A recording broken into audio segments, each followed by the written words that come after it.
The Secretary General of NAMCUFA, Cecilia Muzile, says the association will continue to demand for the removal of Cuba from the list after it was added back by President Donald Trump's administration.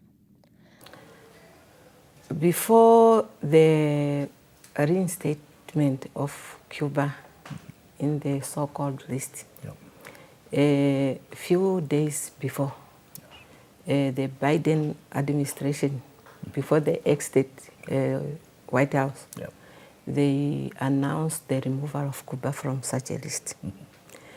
We welcomed the removal with open arms because it's what we have been demanding all along. But we were a bit skeptical why he have to do it at the last moment. Days before leaving Days office. before he leaves the office. In our letter, we said we are welcoming it, and we ask the incoming administration to abide to such an announcement. But we were not surprised that it was going to happen the way it did, knowing the kind of a person who is coming back.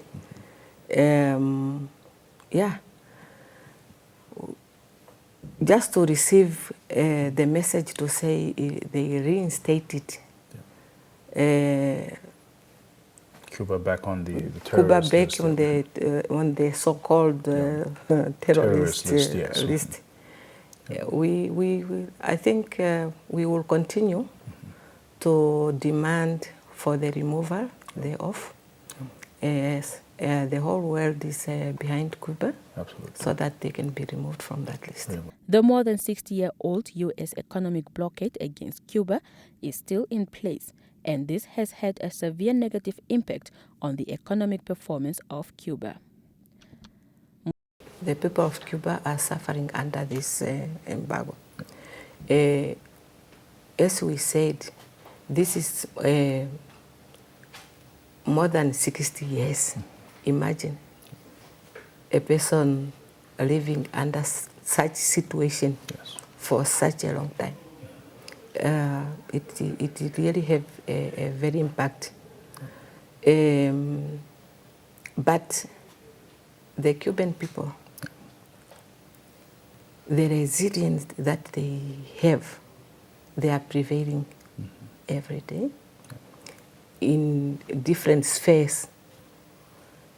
If we talk of their education is still of a good quality.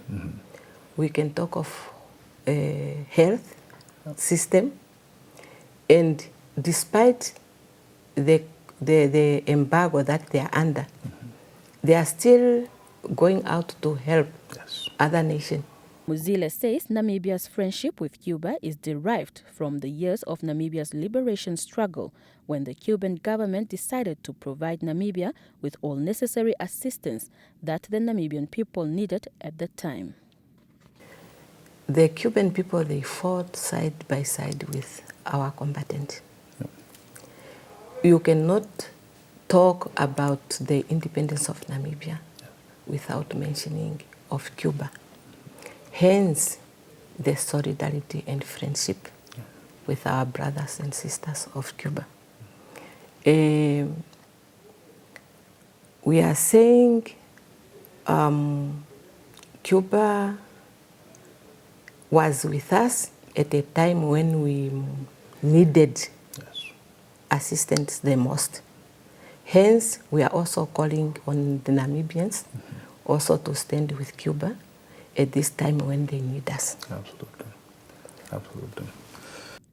Muzile also calls on the U.S. to adhere to international resolutions by the United Nations, calling for an end to the U.S. economic blockade against Cuba.